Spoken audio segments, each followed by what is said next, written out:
పల్నాడు జిల్లా సత్తెనపల్లి కొత్తపేటలో తీవ్ర విషాదం చోటు చేసుకుంది. కొత్తగా అమర్చిన లిఫ్ట్ చిన్నారి పాలిట మృత్యు ద్వారంగా మారింది. 12 ఏళ్ల బాలిక భరివిశెట్టి రేవతి లిఫ్ట్లో పడి మృతి చెందింది. ఆడుకుంటూ వెళ్లిన రేవతి ప్రమాదవశాత్తు లిఫ్ట్లో ఇరుక్కుపోయింది. స్థానికులు వెంటనే గుర్తించినా అప్పటికే జరగరాని నష్టం జరిగిపోయింది. ఈ ఘటనతో కొత్తపేటలో విషాద ఛాయలు అలుముకున్నాయి. కుటుంబ సభ్యులు, బంధువులు శోక సంద్రంలో మునిగిపోయారు.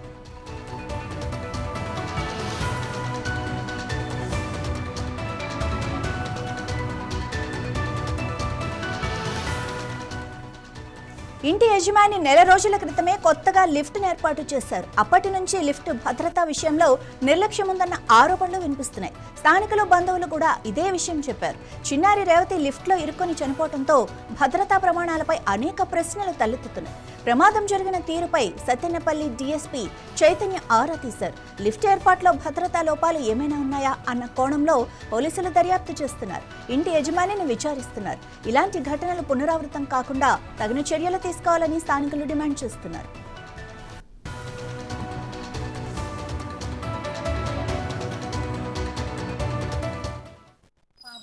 అమ్మాయి వచ్చారు, 3 వచ్చి ఒక అరగంట మా ఇంట్లోనే ఉన్నారు.